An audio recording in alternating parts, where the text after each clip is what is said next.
Hello dear, how are you? I hope all of you fine. हम लोग पढ़ रहे थे पॉलिनोमियल 10th क्लास का एक्सरसाइज 2.1। पिछले वीडियो में हम लोगों ने पढ़ा था।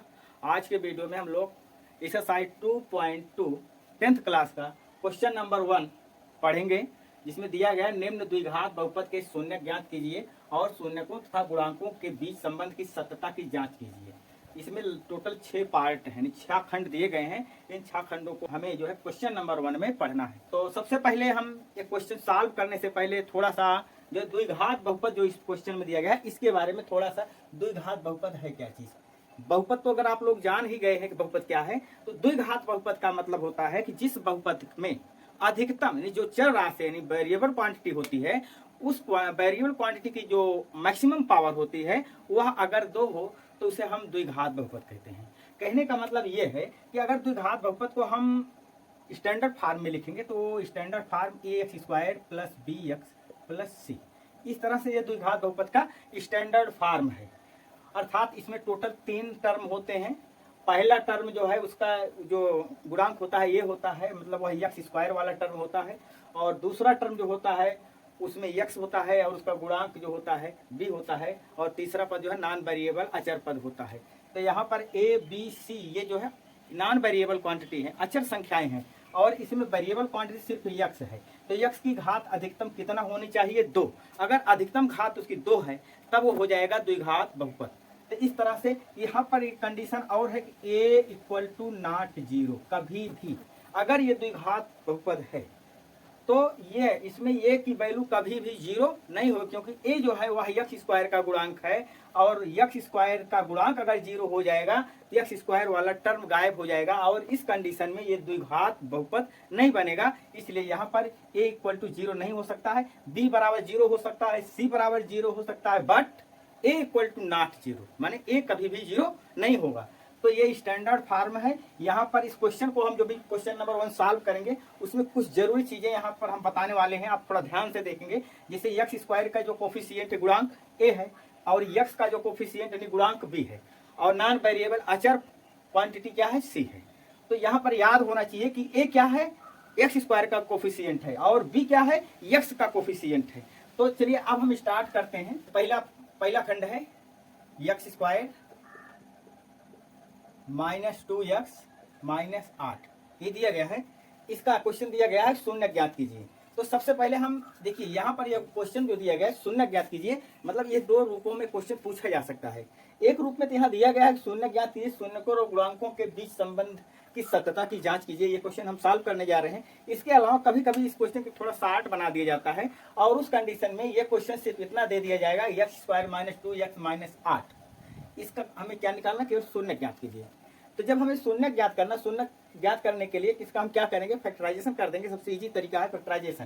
तो यहाँ पर इसका हम फैक्टराइजेशन करेंगे तो 2 संख्या जोड़ेंगे जिसका गुणनफल 8 हो और अंतर डिफरेंस जो है 2 हो। तो 4 और 2 संख्याएं हैं। तो यहाँ हम लिखेंगे x² - 4x + 2x - 8। इस दोनों में x कॉमन मिल रहा है, x - 4 हो गया। इन दोनों में +2 कॉमन लेंगे तो x - 4, इसके बाद x - 4 और x + 2। ये तो फैक्टराइजेशन हमने कर लिया। अब शून्य ज्ञात करना है तो यहाँ हम लिखेंगे शून्यकों के लिए, शून्यकों के लिए। शून्यकों के लिए क्या करना पड़ेगा? एक बार इसको 0 कर देंगे, क्योंकि हम शून्य यानी जीरोज हम जोड़ रहे हैं तो इसकी वैल्यू 0 कर देंगे तो यहाँ से x की एक वैल्यू आ जाएगी। एक बार इसको 0 करेंगे तो दूसरी वैल्यू आ जाएगी। तो चलिए पहली वैल्यू है x - 4 = 0, तो x = 4 आ गया। और इसके बाद इधर लिखते हैं दूसरा फैक्टर है x + 2 = 0, तो x की वैल्यू आ गई -2। इस तरह से हम शून्य ज्ञात कर लिए। अब आगे वाला खंड दिया गया शून्यकों और गुणांकों के बीच क्या संबंध है, शून्यक और गुणांकों के बीच क्या रिलेशन है, उसके लिए हम निकालते हैं शून्यकों का योग फल। तो शून्य एक तो 4 आया है और दूसरा -2 आया है। तो 4 में हम -2 प्लस कर देंगे। तो ये जब माइनस जोड़ेंगे तो माइनस जो है जुड़ेगा नहीं, घट जाएगा और यहाँ से आ जाएगा 2। और एक फार्मूला है -b/a, यहाँ से जो है निकाल रहे हैं क्या मिल रहा है? माइनस बी की वैल्यू अभी हम स्टैंडर्ड फॉर्म में बता रहे थे x square plus b x plus c अगर लिखेंगे तो एक्स का गुणांक जो होगा वो ए होगा और एक्स स्क्वायर का गुणांक ए होगा और एक्स का जो गुणांक होगा वो बी होगा।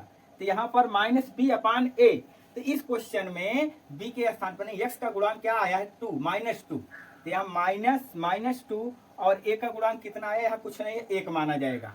ये दोनों माइनस प्लस हो जाएंगे 2/1 बराबर 2। अब जो हमारा योगफल आ रहा है वही मान यहाँ पर -b/a की वैल्यू आ रही है। इसका मतलब हम लिख सकते हैं शून्यकों का योग बराबर -b/a सत्य है। एक रिलेशन ये था, दूसरा रिलेशन है शून्यकों का गुणनफल।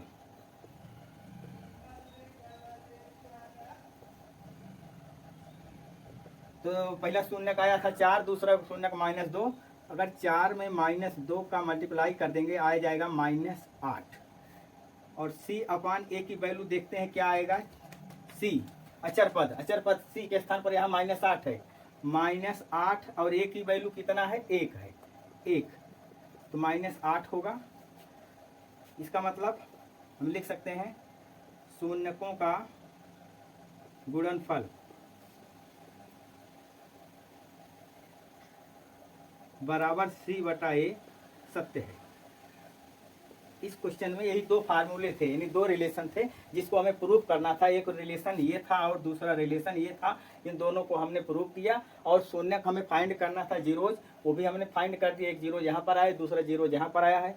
और ध्यान देने की बात यह है, कभी कभी एक नंबर का क्वेश्चन आ जाता है ऑब्जेक्टिव में कि द्विघात बहुपद का स्टैंडर्ड यानी मानक रूप क्या है, तो यही है इसका स्टैंडर्ड या मानक रूप। आज के वीडियो में बस इतना ही। इसके आगे के प्रश्नों और खंडों के साथ हम अगले वीडियो में मिलेंगे। वीडियो को ज़्यादा से ज़्यादा लाइक करें, शेयर करें और अगर चैनल पर नए हैं तो सब्सक्राइब जरूर करें। और आप लोग कमेंट नहीं देते हैं, कमेंट जरूर दीजिए ताकि हम जो वीडियो में कुछ खामियां हों उनको हम दूर कर सकें।